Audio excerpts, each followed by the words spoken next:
தேவனுடைய வார்த்தைக்கு நாம் திரும்புவோம். ரோமருக்கு எழுதின நிருபம் 8வது அதிகாரம் 33வது வசனம் 34வது வசனத்தை வாசிக்கலாம்.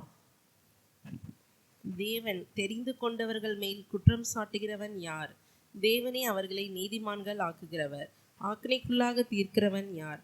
கிறிஸ்துவே மரித்தவர், அவரே எழுந்தும் இருக்கிறவர், அவரே தேவனுடைய வலது பாரிசத்திலும் இருக்கிறவர், நமக்காக வேண்டுதல் செய்கிறவரும் அவரே. புதிய உடன்படிக்கையின் சத்தியமாகிய ரோமர் புஸ்தகத்தை வசனம் பை வசனமாக பார்த்து கொண்டு வருகிறோம். புதிய உடன்படிக்கையின் ஆரம்பம் என்று, ஆதியாகமம் என்று வேத வல்லுநர்களால் அழைக்கப்படுகிற ஒரு புஸ்தகம். புறஜாதிகளுக்கென்று எழுதப்பட்ட ஒரே ஒரு புஸ்தகம், அதாவது நமக்காக எழுதப்பட்ட புஸ்தகம். புதிய உடன்படிக்கை என்றால் என்ன, அதில் நாம் எப்படி வாழ வேண்டும், அதில் எப்படி ஜெபிக்க வேண்டும், எப்படி பேச வேண்டும் என்பதெல்லாம், நமக்கு என்ன அதிகாரங்கள் கொடுக்கப்பட்டிருக்கிறது, எது நமக்கு இல்லை என்பதெல்லாம் தெரிஞ்சால் மட்டும்தான் புதிய உடன்படிக்கையினுள்ளே நாம் வாழ்கிற வாழ்வு ஒரு வெற்றியுள்ள வாழ்க்கையாக இருக்க முடியும். அதை பரிசுத்த பவுல் அப்போஸ்தலன் இந்த ரோமாபுரியில் இருக்க சபைகளுக்கு அவர் போதிக்கிறார். ரோமாபுரியிலே சபை எப்படி ஏற்பட்டது என்றால், அதை எந்த அப்போஸ்தலனும் தோற்றுவிக்கவில்லை.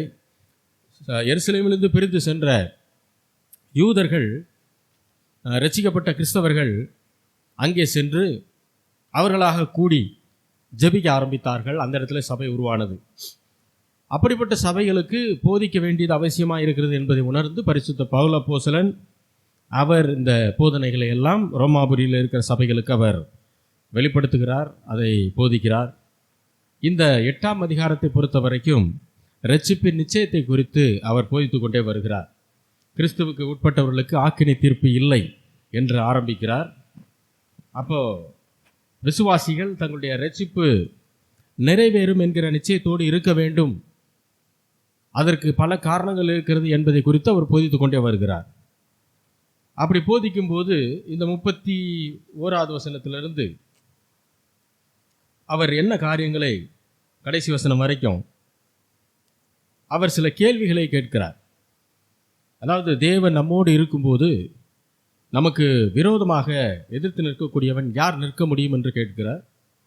நம்முடைய இரட்சிப்பை, அதுக்கு அர்த்தம் என்னென்னா, நம்முடைய இரட்சிப்பை சீர்குலைக்கக்கூடிய ஒரு சக்தி இந்த உலகத்திலே இருக்கிறதா, அதுதான் அந்த கேள்வியினுடைய அர்த்தம். அடுத்து, தம்முடைய சொந்த குமாரனையே நமக்காக கொடுத்தவர் நாம் வேண்டிக் கொள்கிற மற்ற காரியங்களை நமக்கு கொடுப்பாரா மாட்டாரா என்று ஒரு கேள்வியை வைக்கிறார். அதாவது அதை நம்ம எப்படி புரிந்து கொள்ளலாம் என்றால், பிதாவினுடைய அன்பை குறைத்து விட அல்லது அற்றுப்போக செய்ய இந்த உலகத்திலே ஏதாவது காரணங்கள் இருக்கிறதா அல்லது வாய்ப்புகள் உண்டா? இதை நாம் கடந்த வாரத்திலே பார்த்தோம். இன்றைக்கு 33வது வசனத்தை நாம் பார்க்க போகிறோம். அதனுடைய அர்த்தம் என்ன? வசனம் என்ன சொல்கிறது? தேவன் தெரிந்து கொண்டவர்கள் மேல் குற்றம் சாட்டுகிறவன் யார்? தேவனே அவர்களை நீதிமான்கள் ஆக்குகிறவர். அப்போ இந்த ஒரு வசனம் போதும், ஆண்டவரால் தெரிந்து கொள்ளப்பட்ட அல்லது ரட்சிக்கப்பட்ட விசுவாசிகளாய் மாறின ஒவ்வொரு பிள்ளைகளும், அவரை அண்டிக் கொள்கிற ஒவ்வொருத்தரும் தங்களை குறித்து யார் என்ன சொன்னாலும் அதை பற்றி கவலைப்பட வேண்டிய அவசியம் அவர்களுக்கு இல்லை என்பது இந்த ஒரு வசனத்தின் மூலம் நிரூபணமாகிறது. ஏனென்றால் நம்மை தெரிந்து கொண்டவர் ஆண்டவர், நாம் அவரை தெரிந்து கொள்ளலை, அவர் தான் நம்மை தெரிந்து கொண்டார். அப்பேற்பட்ட நம்மில் நமக்கு சில குறைகள் இருக்கும், சில நிறைகள் இருக்கும். இதெல்லாம் அவருக்கு நல்லா தெரியும். அவருக்கு நல்லா தெரிஞ்சு தான் நம்மை அவர் தெரிந்து கொண்டார்.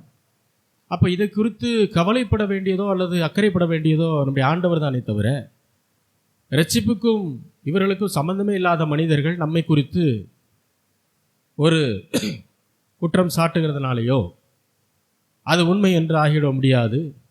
அதை தேவன் என்ன செய்கிறதில்ல, அவர் அதை கண்டுகொள்கிறதே கிடையாது. அப்போ தேவன் கண்டுகொள்ளாத ஒரு விஷயத்தை குறித்து நாம் என்ன செய்யக்கூடாது, கவலைப்படவே கூடாது. நம்மளை யார் வேணால் என்ன வேணால் சொல்லலாம், என்ன குற்றங்கள் வேணுனாலும் சாட்டலாம். அதை பற்றி நாம் என்ன செய்யக்கூடாது, எந்த ஒரு கவலையும் நாம் பட வேண்டிய அவசியம் இல்லை. ஏன் கவலைப்பட வேண்டிய அவசியம் இல்லை? ஏனென்றால் தெரிந்து கொண்டவர் ஆண்டவர், இவர்கள் நம்மை தெரிந்து கொள்ளவில்லை, ஆண்டவர் தான் தெரிந்து கொண்டார். அப்போ குற்றம் சாட்டணும்னா ஆண்டவர் தான் நம்ம மேலே குற்றம் சாட்டணும். ஆண்டவர் அப்படி குற்றம் சாட்ட போகிறதில்லை. அவர் நம்முடைய பாவங்கள், சாபங்கள், வியாதிகள், தரித்திரங்கள் எல்லாவற்றையும் அவர் மன்னித்திருக்கிறார், அதிலிருந்து விடுதலை ஆக்கியிருக்கிறார். அப்போ அப்படி செய்தவர் நம்மை குற்றம் சாட்டுவாரா அப்படின்னா கிடையாது. குற்றத்தை உணர்த்துவது என்பது வேறு, குற்றம் சாட்டுவது என்பது வேறு. நாம் ஒருவேளை ஏதாவது தவறு செய்தால் அதை உணர்த்தி வைப்பாரே தவிர நம்மை குற்றம் சாட்டி நம்ம என்ன செய்ய மாட்டார், கூனிக்குறுகி போகிற அளவுக்கு ஆண்டவர் செய்ய போகிறதில்லை. அவர் செய்கிற தேவன் அல்ல. அப்போது ஏன்னா அவர் தான் நம்மை தெரிந்து கொண்டிருக்கிறார். அது மட்டும் இல்லை, இன்னொரு காரியத்தை சொல்கிறார், தேவனே அவர்களை நீதிமான் ஆக்குகிறவர். அப்போ நம்மை நீதிமான் ஆக்குகிறது யார் தான்? தேவன் தான். நாம் பாவிகள் என்பது தேவனுக்கு நல்லா தெரியும். தெரிஞ்சு தான் நம்மளை அழைக்கிறார், தெரிந்தெடுக்கிறார், முன்குறிக்கிறார், முன் அறிகிறார். அப்போ நம்மளை தேர்ந்தெடுத்து அவருடைய பிள்ளையாக மாற்றுகிறார். நாம் அவரை ஏற்றுக்கொள்கிறோம். பாவி என்கிற ஸ்தானத்திலிருந்து நம்மை நீதிமான் என்கிற ஸ்தானத்துக்கு மாற்றுகிறார். அப்போ தேவனே நம்மை நீதிமான்கள் ஆக்குகிறார். இப்போ தேவன் நம்மை நீதிமான் ஆக்கிவிட்டார் என்றால் நாமும் நம்மை குறித்து என்ன தான் சொல்லணும்? ரட்சிக்கப்பட்ட ஒவ்வொருவரும் நம்மை நீதிமான்கள் என்று தான் சொல்லணுமே தவிர, அதுதான் நாம் அவருக்கு செலுத்தக்கூடிய மரியாதை, அவர் செஞ்ச செயலுக்கான மரியாதை. கல்வாரி சிலுவையிலே அவ்வளவு பாடுகள் பட்டு நமக்காக இந்த பூமிக்கு வந்து ஒரே பலியாக மாறினாரே, அவ்வளோ பெரிய தியாகத்தை அவர் செஞ்சுருக்கார் அப்படின்னா அதை நாம் மதிக்கிறோம் அப்படின்னா அவர் நம்மை நீதிமான்கள் ஆக்கியிருக்கிறார். நம்மை நீதிமான்கள் என்று சொல்லுகிறார் என்றால் நாமும் நம்மை குறித்து அப்படித்தான் எண்ண வேண்டும், அப்படித்தான் சொல்ல வேண்டும். அப்போ இந்த 33வது வசனம் என்ன சொல்லுது? யாரோ அல்லது எதுவோ நம்மை குற்றப்படுத்தி ஆக்கினைக்குள்ளாக தீர்த்து விட முடியுமா? யாரோ அல்லது எதுவோ நம்மை குற்றப்படுத்தி ஆக்கினைக்குள்ளாக தீர்த்து விட முடியுமா? நிறைய கிறிஸ்தவர்களுக்கு தேவன் மீது ஒரு நம்பிக்கை இல்லை. குறிப்பாக சொல்லணும்னா தேவன் மீது பல சந்தேகங்கள் உண்டு. என்ன சந்தேகம்? அதில் முதலாவது வரக்கூடியது, என்னை ரட்சித்தார், ஆனால் கடைசி வரைக்கும் என்னை கொண்டு போய் இந்த ரட்சிப்பில் வழி நடத்தி கொண்டு போய் சேர்ப்பாரா? இப்படி. ஏன்னா சபையில் என்ன சொல்லிடுறாங்க? உன் ரட்சிப்பை நீ காத்துக்கொள்ள வேண்டும் என்று சொல்கிறார். அப்போது சொன்ன உடனே இவங்களுக்கு என்ன வந்துடுது? சொன்ன உடனே என்ன வருது? நம்ம ரட்சிப்பை நம்ம காத்துக்கொள்ள முடியுமா என்று ஒவ்வொருத்தருக்கும் சந்தேகம் வருது.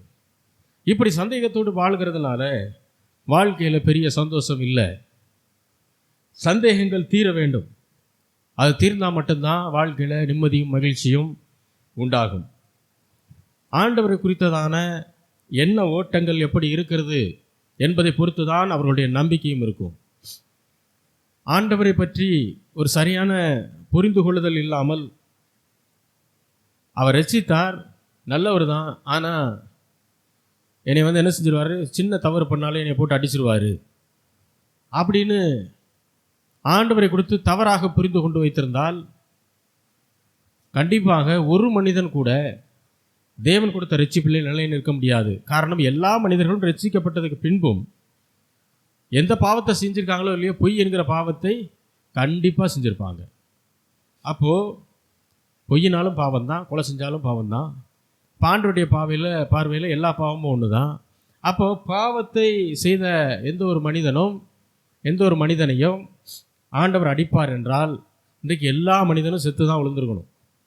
ஆனால் நாம் எல்லாம் உயிரோடு இருக்கிறோம் அப்படின்னா அதுக்கு அர்த்தம் நாம் பாவமே செய்யலைன்ற அர்த்தம் இல்லை. நாம் நம்முடைய பாவத்தை அவர் எண்ணாமல் இருக்கிறார் என்பதுதான் அர்த்தம். அதுதான் கிருபை. அப்போது அநாதி சிநேகத்தினால் நம்மை நேசித்தவர், அவருடைய காருண்யத்தினால் நம்மை இழுத்து கொண்டவர், அவர் மிகவும் நல்லவர் அப்படிங்கிற அந்த புரிதல் இருக்கும்போது தான் அவர் மீது சந்தேகம் வராது. ஜெபமே வேற மாதிரி மாறிடும். மீண்டும் வாசிக்கலாம் 33வது வசனத்தை. தேவன் தெரிந்து கொண்டவர்கள் மேல் குற்றம் சாட்டுகிறவன் யார்? தேவனே அவர்களை நீதிமான்கள் ஆக்குகிறவர். தேவனால் தெரிந்து கொள்ளப்பட்டவர்கள் யார் அப்படின்னு ஒரு கேள்வி வைக்கும்போது அதுக்கு சிம்பிளான பதிலே விசுவாசிகள். விசுவாசிகள் தான் யாரு? தேவனால் தெரிந்து கொள்ளப்பட்டவர்கள். தேவனால் தெரிந்து கொள்ளப்பட்டவர்கள். இவர்கள் பாவிகளாக இருந்தவர்கள் தான். ஆனால் தேவனே இவர்களை என்ன செய்தாரா? நீதிமான்கள் ஆக்கியிருக்கிறார். அப்போ ஜீவ புஸ்தகத்திலே பெயர் எழுதப்பட்டவன் தான் தேவனால் தெரிந்து கொள்ளப்பட்டவன். அவனுக்கு பேர் தான் விசுவாசி. வெளிப்படுத்தின விசேஷம் 12வது அதிகாரம் 10வது வசனத்தின் பிற்பகுதியை வாசிக்கலாம். இரவும் பகலும் நம்முடைய தேவனுக்கு முன்பாக நம்முடைய சகோதரர்கள் மேல் குற்றம் சுமத்தும் பொருட்டு அவர்கள் மேல் குற்றம் சாட்டுகிறவன் தாழ தள்ளப்பட்டு போனான். இரவும் பகலும், அதாவது ஓய்வே கிடையாது. பகலாக இருந்தாலும் இரவாக இருந்தாலும் சாயங்காலமாக இருந்தாலும் மத்தியானமாக இருந்தாலும் நம்முடைய தேவனுக்கு முன்பாக, பிதாவுக்கு முன்பாக நம்முடைய சகோதரர் மேல் குற்றம் சுமத்தும் பொருட்டு, சகோதரர்னா கூட பிறந்த சகோதரனை மட்டும் சொல்லலை, அந்த இனத்தை சேர்ந்தவன், இஸ்ரவேலன் என்கிற இனத்தை சேர்ந்தவன். அப்போ நம்முடைய சகோதரர்கள் மேல் குற்றம் சுமத்தும் பொருட்டு, அல்லது விசுவாசிகள், தேவனால் தெரிந்து கொள்ளப்பட்டவர்கள், இவர்கள் மீது குற்றம் சுமத்தும் பொருட்டு அவர்கள் மேல் குற்றம் சாட்டுகிற ஒருத்தன் இருந்தான். அவன் தாழ தள்ளப்பட்டு போனான். அப்போ விசுவாசிகள் மேல் குற்றம் சுமத்துகிறவன் யார் அப்படின்னா அது பிசாசு. இப்போ பிசாசுடைய வேலையை என்னதான்? விசுவாசிகளை, குறிப்பாக தேவனுடைய பிள்ளைகளை குறித்து தேவனிடம் சென்று குற்றம் சாட்டுகிறது. இதைத்தான் யோபுக்கும் செஞ்சான். யோபுக்கு அவன் செஞ்சது தான். தேவனால் தெரிந்து கொள்ளப்பட்டவர்களை குறித்து குற்றம் சாட்டுகிற வேலையை செய்கிறவன் பிசாசு. அந்த வேலையை இந்த உலகத்திலே செய்து கொண்டிருக்கிற மனிதர்கள் பிசாசுனுடைய வேலையாட்கள். அவ்வளோதான். பிசாசு சொல்கிறான், அதன்படி சில மனிதர்கள் தேவனுடைய பிள்ளைகள் மேல் குற்றம் சாட்டி கொண்டே இருக்கிறார். அப்போது இந்த குற்றம் சுமத்துகிற வேலையை பிசாசு 2 விதமாக செய்கிறான். 2 விதமாக அவன் செயல்படுகிறான். அதில் முதலாவது, விசுவாசிகளுடைய மனதில் தங்களை ஒரு மோசமான ஆளாக எண்ண வைக்கிறான். விசுவாசிகளுடைய மனதில் முதல்ல என்ன செய்கிறான்? அவர்களை குறித்து நினைக்கும் போதே நான் ரொம்ப மோசமான ஆள் அப்படின்னு அவங்களையே அவங்க நினைக்கிற அளவுக்கு முதல்ல செய்கிறான். இப்படி ஆயிரக்கணக்கான விசுவாசிகள் குற்ற மனசாட்சியில் என்ன செய்து கொண்டிருக்கிறார்கள்? வாழ்ந்து கொண்டிருக்கிறார்கள். இது முதல் டெக்னிக் அவன் யூஸ் பண்ணுறது. 2வது, மற்ற ஜனங்கள் விசுவாசிகளை குற்றப்படுத்துகிற வேலையை செய்து கொண்டிருப்பார்கள். முதல்ல தங்களை தாங்களே மோசமான ஆள்னு நினைக்க வைக்கிறது. 2வது, மற்ற ஜனங்கள் விசுவாசிகளை பார்த்து குற்றம் சாட்டுகிற வேலையை செஞ்சுக்கிட்டே இருப்பாங்க. இந்த 2 மெத்தடில் தான் பிசாசு வேலை செய்து கொண்டே இருக்கிறான், அன்றையிலிருந்து இன்றைக்கு வரைக்கும். அப்போது எந்த நேரமும் நாம் குற்ற மனசாட்சியிலே வாழக்கூடிய ஒரு சூழ்நிலைக்கு தள்ளப்பட்டுருவோம். அப்படி வாழ்ந்துக்கிட்டு இருக்கோம் அப்படின்னா நாம் பிசாசு கையாளுகிற முறைக்கு நாம் என்ன செஞ்சிட்டோம்? அடி பொழிஞ்சிட்டோம்னு அர்த்தம். அந்த மெத்தடுக்குள்ளே நாம் இருக்கிறோன்னு அர்த்தம். அப்போ இதை புரிந்து கொண்டு நாம் என்ன செய்யணும்? அதிலிருந்து வெளியில் வரணும். குற்ற மனசாட்சியோடு வாழ்வது தேவனுக்கு பிரியமான காரியம் அல்ல. தேவன் நம்மை நீதிமான ஆக்கியிருக்கும்போது, நாம் தேவனால் தெரிந்து கொள்ளப்பட்டிருக்கும் போது, நம்மை பார்த்து குற்றவாளி, நீ குற்றம் செய்தவன் என்று சொல்லுகிறதற்கு தகுதியுடைய ஒரே நபர் ஆண்டவர் மட்டும்தான். ஏன்னா அவர் தான் நம்மளை என்ன செஞ்சார்? நீதிமானாய் மாற்றியிருக்கிறார். அவர் தான் நம்மை தெரிந்து கொண்டார். அப்போ நம்மை குறித்து குற்றம் சாட்டுகிற வேலையை ஒருவேளை செய்யணும்னா அதற்கான தகுதி ஆண்டவர்கிட்ட மட்டும்தான் இருக்கே தவிர பிசாசுக்கிட்ட கிடையாது. இப்போ பிசாசோ மற்ற நபர்களோ நம்மை குறித்து குற்றம் சாட்டினா நாம் என்ன செய்யக்கூடாது? அதை மைண்டில் வாங்கி வச்சுக்கிட்டு நம்மை நாமே குற்றவாளியாக எண்ணிக்கொண்டு வாழக்கூடாது, குற்ற மனசாட்சியில் வாழக்கூடாது. இப்போ தேவன் மனிதனோடு உறவு கொள்ள வந்தபோது எல்லாம் ஒரு உடன்படிக்கையின் மூலம்தான் அவர் மனிதனோடு தொடர்பை ஏற்படுத்துகிறார். உடன்படிக்கைன்னு ஒரு அக்ரிமெண்ட். உதாரணத்துக்கு தேவன் ஆதாமோடு வரும்போது, ஆதாமை படைத்துவிட்டு அவனோடு ஒரு தொடர்பை ஏற்படுத்தி கொள்ள வரும்போது அவர் என்ன சொல்கிறாரு? தோட்டத்தில் இருக்கக்கூடிய சகல விருட்சத்தின் கனியை நீ புசிக்கலாம், ஆனால் தோட்டத்தின் நடுவில் இருக்கக்கூடிய நன்மை தீமை அறியத்துக்கு விருட்சத்தினுடைய கனியை நீ என்ன செய்யக்கூடாது? புசிக்கக்கூடாது என்று ஒரு உடன்படிக்கையை போடுகிறார். உடன்படிக்கைக்குள்ளே சில கண்டிஷன்ஸ் இருக்கும். அந்த கண்டிஷனை ஆண்டவர் சொல்லுவார். அதை நாம் என்ன செய்யணும்? கண்டிப்பாக ஃபாலோ பண்ணணும். அப்படி இல்லைன்னா அதை வைத்தே தேவன் மனிதனை நியாயம் தீர்ப்பார். இதுதான் ஆதாமுக்கும் ஏவாளுக்கும் நடந்துச்சு. இப்போ மனுஷனை யாராவது குற்றம் சாட்டணும்னா தேவன் ஏற்படுத்தின அந்த சட்டத்தின்படி தான் என்ன செய்யணும், மனிதன் மேல் குற்றம் சுமத்த முடியும். இவங்களா ஒரு சட்டத்தை பேசிட்டு தேவன்கிட்ட வந்து நம்மை பற்றி குற்றம் சாட்ட முடியாது. தேவன் ஒரு சட்டத்தை ஏற்படுத்தியிருக்கிறாரு. தேவன் ஒரு உடன்படிக்கை மனிதனோட பண்ணியிருக்காரு. அந்த உடன்படிக்கையில் சில கண்டிஷன்ஸ் இருக்குது, அதை நம்ம ஃபாலோ பண்ணணும். அதை மீறிட்டா அதை வச்சு நியாயம் தீர்ப்பார். அப்போ யாராவது நம்ம மீது குற்றம் சாட்டணும் அப்படின்னா அந்த சட்டத்தின் அடிப்படையிலே தான், அதாவது தேவன் எந்த சட்டத்தை ஏற்படுத்தினாரோ அந்த சட்டத்துக்கு உட்பட்டு தான் நம்ம என்ன செய்யணும், குற்றம் சாட்ட முடியும். அப்போ சட்டத்தின்படி தான் ஒரு மனிதனை குற்றம் சாட்ட முடியுமே தவிர வேற எந்த விதத்திலையும் மனிதனை குற்றம் சுமத்த முடியாது. அப்போ தேவனே நம்மை நீதிமான்கள் ஆக்கினவர் அப்படின்னா என்ன அர்த்தம்? நீதிமான் ஆக்கிட்டாருன்னா குற்றத்தை மன்னிக்கிறார் என்கிற அர்த்தம் மட்டும் இல்லை. நிறைய பேர் நினைக்கிறோம் பாவத்தை மன்னிச்சிட்டாரு, வெறும் பாவ மன்னிப்புன்னு மட்டும் நினைக்கிறாங்க. அது மட்டும் நடக்கலை. பாவத்தை மன்னித்தது மட்டுமல்ல, இவர்கள் குற்றமே செய்யாதவர்கள் என்று தேவன் பிரகடனப்படுத்துகிறார், உலகத்திற்கு வெளிப்படுத்துகிறார். நம்மளை என்ன செய்கிறாரு, ஏன்னா அதுதான் கழுவுறது. பாவத்தை கழுவிச்சார் அப்படின்னா அந்த இடத்துல பாவத்திற்கான தடமே கிடையாது. பாவத்திற்கான தடமே இல்லைன்னா உலகத்தின் முன்னாடி நம்ம நிறுத்தும்போது என்ன சொல்கிறாரு, இவர்கள் பாவமே செய்யாதவர்கள் என்று அவர் என்ன செய்கிறார், பிரகடனப்படுத்துகிறார். அப்படின்னா என்ன அர்த்தம்? அதாவது சட்டத்தை உண்டாக்கின நானே சொல்கிறேன் இவர்கள் நீதிமான்கள் அப்படின்னு ஆண்டவர் சொல்கிறார். சட்டத்தை போட்ட நானே சொல்கிறேன் இவர்கள் நீதிமான்கள். அப்போ இது ஒரு சட்டபூர்வமான அறிவிப்பு. இதை நாம் புரிந்து கொள்ளணும். நம்மை குறித்து ஆண்டவர் அறிவித்த காரியம் என்னென்னா இவர்கள் நீதிமான்கள், அதாவது இவர்கள் பாவமே செய்யாதவர்கள் அப்படிதான் சொல்கிறார். அப்போ நீதிமான்கள் என்கிற ஒரு சட்ட ரீதியான அறிவிப்பு நேற்றைக்கு நான் செய்த பாவங்களை மன்னிச்சதுனால மறந்து போனதுனால மட்டும் சொல்லலை. அவர் நிகழ்கால பாவங்கள், எதிர்காலத்திலே வரக்கூடிய பாவங்கள் எல்லாவற்றையுமே மன்னித்து மறந்துதான் நம்மை நீதிமான்கள் ஆக்கியிருக்கிறார். இது ரொம்ப மேலான சத்தியம். இதை கரெக்டாக புரிஞ்சுக்கிட்டா தான் சரியான முறையில் போக முடியும். ஆண்டவர் நம்மை நீதிமான்கள்னு சொல்லிட்டாருன்னா என்ன அர்த்தம் தெரியுமா? நேற்று செய்த பாவங்களை மன்னித்தது மட்டுமல்ல, நிகழ்கால பாவங்கள், எதிர்காலத்திலே ஒருவேளை நாம் செய்யக்கூடிய பாவங்கள் எல்லாவற்றையும் என்ன செய்கிறாரு. ஏன்னா நமக்கு தான் தெரியாது இன்றைக்கி என்ன பாவம் செய்ய போகிறோம், நாளைக்கு என்ன பாவம் செய்ய போகிறோன்னு.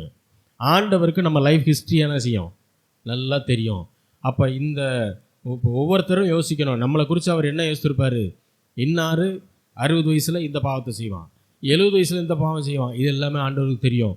அதெல்லாம் தெரிஞ்சு தான் அந்த பாவங்களை எல்லாம் மன்னித்து அதை மறந்து நம்மை நீதிமான்கள் என்று ஆக்கியிருக்கிறார். வசனம் அப்படி தான் சொல்லுது, நீதிமான்கள் ஆக்கினவர். அப்போ நீதிமான்கள் என்கிற ஸ்தானத்தை எதிர்கால பாவங்கள் கூட பாதிக்க முடியாது. நீதிமான் என்கிற நம்முடைய ஸ்தானத்தை எதிர்கால பாவங்களோ நம்மளை பாதிக்க முடியாது, அந்த ஸ்தானத்தை இழக்க வைக்கவும் முடியாது. அப்போ ஆண்டவர் நம்மளை ஒரு தடவை நீதிமான்னு சொல்லிட்டாருன்னா அவ்வளவுதான், வேற மாற்று கருத்தே அங்கே கிடையாது. ஏன்னா சொன்னவர் ஆண்டவர், அது புரியணும்.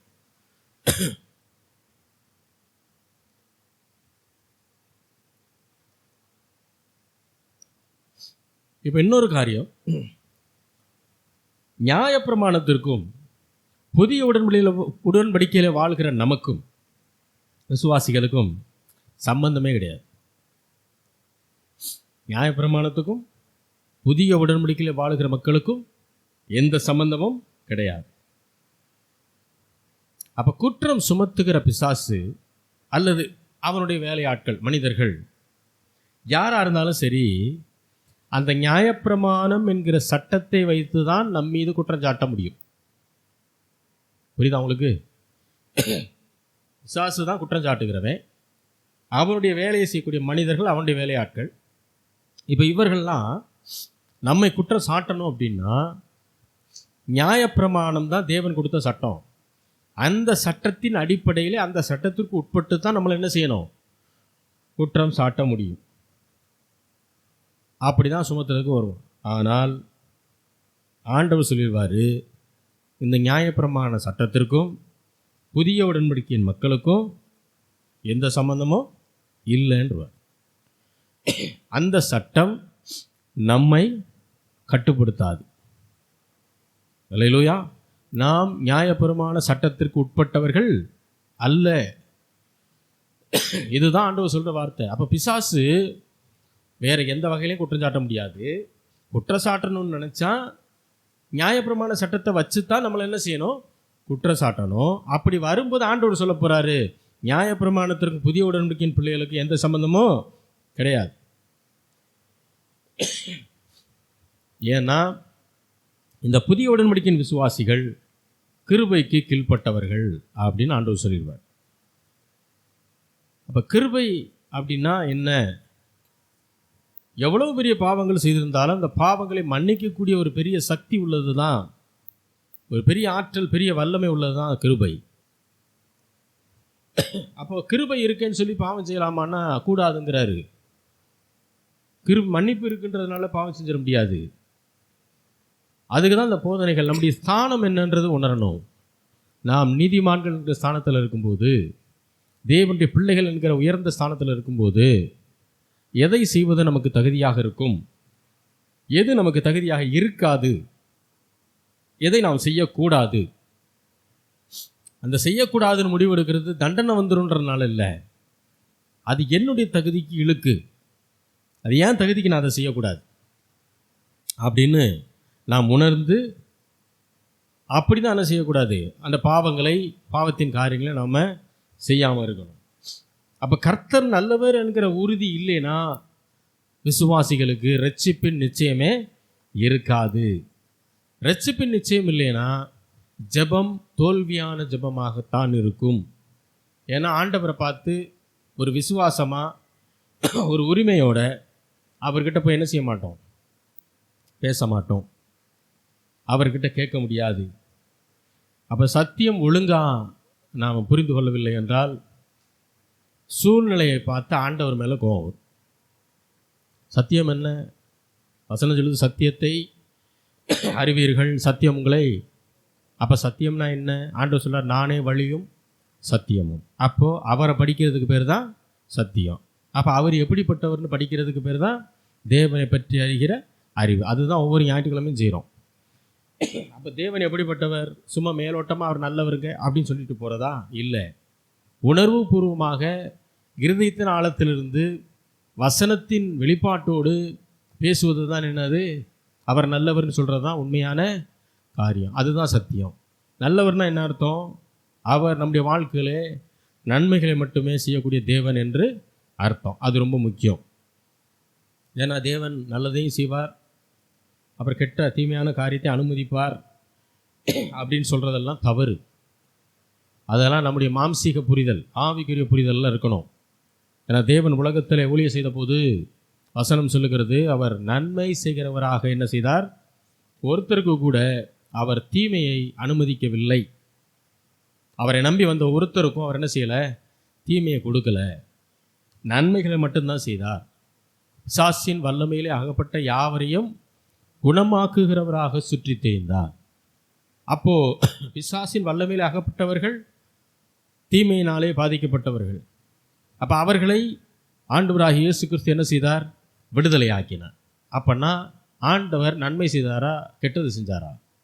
நன்மை செய்தார். அப்போ நன்மை, அதைத்தான் நம்ம சொல்கிறோம், அவர் நல்லவர், நன்மைகளை மட்டுமே நம்முடைய வாழ்க்கையில் செய்யக்கூடியவர் அப்படின்னு நம்ம சொல்கிறோன்னா, அதான் நன்மைகளிலும் உயர்தரமான நன்மைகள் நம்முடைய வாழ்விலே செய்யக்கூடியவர். அதுதான் சத்தியம். இந்த சத்தியம் புரிஞ்சிட்டா சூழ்நிலைகள் என்ன, பொதுவாக ஜனங்க என்ன பண்ணுறாங்க, சூழ்நிலை நல்லா சாதகமாக சந்தோஷமாக இருக்கும்போது துதி ஸ்தோத்திரம்லாம் நல்லா வருது, ஜெபம் நல்லா வருது, சர்ச்சுக்கு நல்லா ரெகுலராக வர்றாங்க. ஆனால் சூழ்நிலைகள் கொஞ்சம் கடினமாக மாறிடுச்சுன்னா சர்ச்சுக்கு ஒழுங்காக வர்றதில்ல, வீட்டில் ஜெபம் ஒழுங்காக பண்ணுறதில்ல, இன்னும் பைபிள் ஒழுங்காக வாசிக்கிறது இல்லை, தேவன் மேலே ஒரு நல்ல அபிப்பிராயமும் இல்லை. அப்போ சூழ்நிலையை வைத்து ஆண்டவர் எடை போடுவது என்பது மாம்ச ரீதியான புரிதல். சும்மா மாம்ச பிரகாரமாக சூழ்நிலை நல்லா இருந்துச்சுன்னா ஆண்டவர் நல்லவர், சூழ்நிலை சரியில்லைன்னா ஆண்டவர் ஏன் என்னை சோதிக்கிறாரு, இப்படி தான் பேசிக்கிட்டே இருக்கணும். கர்த்தரை குறித்ததான சரியான புரிதலை பெற வேண்டும் என்றால் நல்ல சபைக்கு போகணும், நல்ல போதனைகளை கேட்கணும். எது நல்ல போதனை? கர்த்தர் நல்லவர் என்கிற போதனையை தவிர வேறு எந்த போதனையும் நல்ல போதனை அல்ல. அப்போ சத்தியத்தை ஒழுங்காக புரிஞ்சுக்கணும். சூழ்நிலையை பார்த்து ஆண்டவர் மேலே என்ன செய்யக்கூடாது, சூழ்நிலையை வச்சு ஆண்டவரை எடை போடக்கூடாது. வசனத்தை வைத்து தான் என்ன செய்யணும், எடை போடணும். அதில் தான் ஒரு பிரசங்கியா சொன்னார், பிதாவை குறித்து நாம் அறிந்து கொள்ள வேண்டும் என்றால் ஆண்டவராகி இயேசு கிறிஸ்துவை என்ன செய்யணும், புரிந்து கொள்ள வேண்டும், படிக்க வேண்டும். ஆண்டவராகி இயேசு கிறிஸ்துவை குறித்து நாம் படிக்க வேண்டும், புரிந்து கொள்ள வேண்டும் என்றால் நாம் மத்தேயு, மார்க்கு, லூக்கா, யோவானில் என்ன செய்யணும், படிக்கணும். அந்த 4 சுவிசேஷத்திலும் ஆண்டவராகி இயேசு கிறிஸ்து எந்த தீமையான காரியத்தையும் பேசலை, எந்த தீமையான காரியத்தையும் அவர் செய்யலை. தீர்க்க தரிசனங்களே பேசினார். கடைசி நாளில் யுத்தங்கள் வரும், கொள்ளை நோய்கள், பஞ்சங்கள்லாம் வரும்னு தீர்க்க தரிசனம் சொன்னார். ஆனால் அவர் வாழ்ந்த காலத்தில் யாருக்கும் அவர் எந்த வியாதியும் கொடுக்கல, எந்த வியாதியும் அனுமதிக்கலை, யாரையும் கெட்டு ஒளிஞ்சு போன்னு சொல்லலை, யாரையும் சபிக்கலை. அல்லேலூயா. அத்திமரத்தை சபித்தது கூட சீசர்களுக்கு ஒரு டெமான்ஸ்ட்ரேஷன் காட்டணும்னு தான் காமிச்சாரே தவிர அத்திமரத்தின் மீது அவருக்கு ஒன்றும் கோபம்லாம் கிடையாது. அப்போ ஆண்டவர் பூமியிலே ஊழியம் செய்த அத்தனை நாட்களும் தேவனுடைய சித்தத்தை செய்தார், பிதாவுடைய விருப்பத்தை மட்டும்தான் செஞ்சார், நன்மையை மட்டும்தான் செஞ்சார். அப்போ நன்மையை மட்டும்தான் செஞ்சாருன்னா அதுதான் பிதாவினுடைய விருப்பமும் கூட. ஏன்னா அவர் தெளிவாக சொல்கிறாரு, நான் என்னுடைய விருப்பத்தை அல்ல, பிதாவுடைய சித்தத்தை செய்கிறதுக்கு தான் நான் வந்தேங்கிறார். ஆனால் அவர் செஞ்சதெல்லாம் பார்த்தீங்கன்னா நன்மையான காரியங்கள். அப்போ பிதாவுடைய விருப்பம் என்னவா இருக்குது, மனிதனை குறித்து நன்மையான காரியங்கள், அதுதான் பிதாவுடைய விருப்பம். அதை தான் இவர் வந்து செய்கிறார். அவர் போட்ட திட்டத்தை இவர் செயல்படுத்துகிறார். பிதா போட்ட திட்டத்தை ஆண்டவராகிய இயேசு கிறிஸ்து செயல்படுத்துகிறாரு. அப்போ மனிதனை குறித்து பிதாவுடைய நோக்கம் என்ன, பிதாவுடைய விருப்பம் என்னன்னா, மனுஷன் கவலைப்படக்கூடாது, பயப்படக்கூடாது, அவன் எல்லா விதத்துலேயும் உயர்ந்திருக்கணும், நல்லா இருக்கணுன்றதான் பிதாவுடைய சித்தம். அல்லேலூயா, அல்லேலூயா. அதனால தான் கர்த்தர் நல்லவர்னு சொல்கிறோம். அது ஆழமான வெளிப்பாடு. யார் எப்படி நல்லவர்? நம்ம எல்லாரும் அவரை நினைக்கல, அவரை தேடி போகலை. ஆனால் பிதா போட்டு வைத்திருந்த திட்டம் உலக தோற்றத்துக்கு முன்பாகவே நம்மை நினைத்ததுனால, நமக்கு ஒரு பரிகாரத்தை உண்டு பண்ண வேண்டும் என்று அவர் திட்டம் போட்டு வச்சிருந்ததுனால ஆண்டவராகிய இயேசு கிறிஸ்து இந்த பூமிக்கு கல்வாரி சிலுவைக்கு பலியாக அவர் அனுப்பினார். அவர் ஒரே பலியாக, கிருபாதார பலியாக, கிருபையின் பலியாக இந்த பூமிக்கு வந்தார். பல பாடுகளை பட்டார். அதைத்தான் இந்த லெந்து நாட்கள்னு சொல்லி எல்லாரும் அனுசரிக்கிறாங்க. பலவிதமான பாடுகள், அதை எல்லாத்தையும் சுமந்தார். ரத்தம் உடலிலிருந்து மொத்த ரத்தமும் வெளியே போயிடுச்சு. அவ்வளவு கஷ்டங்கள். சிலுவையில் அடிக்கப்பட்டார். 3 ஆணிகளில் தொங்கினார். முள்முடி அவருக்கு அடிக்கப்பட்டது. சிலுவையில் மரிக்கிறதுக்கு முன்பாக கூட ஒரு மனிதனுக்கு ரட்சிப்பை கொடுத்து விட்டு போகிறார். கடைசி வரைக்கும் நன்மைகளை மட்டும்தான் சொன்னார். கடைசி வரைக்கும் யாரையும் சபிக்கலை.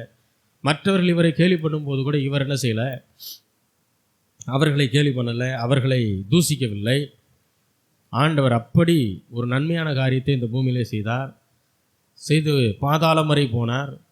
பாதாளத்துக்கு சென்று பிசாசனுடைய 3ஆம் நாள் உயிர்த்தெழும்போது பிசாசனுடைய சகல வல்லமையும், துரைத்தனங்கள், அதிகாரங்கள் அத்தனையும் உரிந்து கொண்டவராய் பிசாசனுடைய வல்லமையை ஒன்றும் இல்லாமல் செய்து பாதாளத்தின் திறவுகோள்களை தன்னோடு என்ன செய்தார், அவர் எடுத்துக்கொண்டு வந்தார். அப்போ பிசாசு கையில் இப்போ வல்லமை இல்லை. அப்பேற்பட்ட பெரிய வேலையை செய்தவர் தான் சொல்கிறாரு, என்னை ஏற்றுக்கொண்டுட்டீங்கன்னா நீங்கள் என்னுடைய பிள்ளைகளாக மாறிடுவீங்க, பிதாவுக்கும் பிள்ளைகளாக மாறிடுவீங்க, எனக்கு சகோதரர்களாக மாறிடுவீங்க. அப்போது நீங்கள் எனக்கு சகோதரர், பிதாவுக்கு பிள்ளைன்னா உங்களுடைய ஸ்டேட்டஸ் மாறிடும். பாவி என்கிற ஸ்டேட்டஸில் இவ்வளோ நாள் இருந்தீங்க இல்லையா, அது இனிமேல் இருக்காது. உங்கள் பாவங்கள், சாபங்கள், வியாதிகள், தரித்திரங்கள் அத்தனை கழுவப்பட்டு நீங்கள் நீதிமான்கள் என்கிற ஸ்டேட்டஸுக்கு மாறிடுவீங்கிறாரு. அதை போல அதை நம்பி யார் யார் விசுவாசித்து ஆண்டவரை ஏற்றுக்கொண்டார்களோ அத்தனை பேருக்கும் அது நடக்கிறது, இன்றைக்கு நடந்து கொண்டிருக்கிறது. அதனால தான் சத்தியத்தை அறிகிற அறிவு ரொம்ப முக்கியம். தேவனை பற்றி அறிகிற அறிவு அதை விட முக்கியம். சத்தியத்தை அறிவீர்கள், சத்தியம் உங்களை விடுதலையாக்கும். மீண்டும் அடுத்த வாரம் தொடர்வோம். நம்ம எல்லாரும் ஜெபிக்கலாம். எங்களை நேசிக்கிற நல்ல தகப்பனே, ஆண்டவராகிய இயேசு கிறிஸ்துவின் நாமத்தில் மட்டும் வருகிறோம் பிதாவே. மட்டுமாய் நீர் பாராட்டின கிருபைகளுக்காக, நீ செய்த நன்மைகளுக்காக நன்றி செலுத்துகிறேன். ஆவியானவர் போதித்த காரியங்களுக்காக நன்றி. தேவன் தெரிந்து கொண்டவர்கள் மேல் குற்றம் சாட்டுகிறவன் யார்? நீரே எங்களை நீதிமான் ஆக்கியிருக்கிறவர். ஆண்டவர், அந்த அன்பிற்காக நன்றி. எங்களை நீதிமான்கள் ஆக்க வேண்டும் என்பதற்காக நீர் கல்வாரி சிலுவிலே பாவமாக்கப்பட்டீர். அந்த அன்பிற்காக நன்றி செலுத்துகிறோம். உமக்கு உகந்த பிள்ளையாக ஒவ்வொரு நாளும் வாழ கர்த்தாவை கிருபை செய்யுங்க. அதன் மூலம் உடைய ஆசீர்வாதங்களை ஏராளம் தாளமை பெற்று சுதந்திரிக்க கர்த்தாவை கிருபை செய்யுங்க. பார்த்து கொண்டிருக்கிற ஒவ்வொரு தேவனுடைய பிள்ளைகளுடைய இருதயங்களையும் தேவன் அறிந்திருக்கிறீர். அவருடைய வேண்டுதல்களை அருள் செய்வன் ஜெபிக்கிறோம். வியாதியாக இருக்கிற சுகத்தை பெறட்டும் ஆண்டவரே. உடைய கிருபை அவர்கள் மேல் தங்கியிருப்பதாக. உடைய ஆசீர்வாதம் தங்கியிருக்கட்டும். எல்லா பொருளாதார குறைவில் இருக்கிற ஐஸ்வரியத்தை பெறுவார்களாக. உடைய செழிப்பினால் நிரப்புங்க, ஆசீர்வதியும். இயேசுவின் நாமத்தில் வேண்டிக் கொள்கிறோம் எங்கள் ஜீவனுள்ள நல்ல பிதாவே. ஆமென்.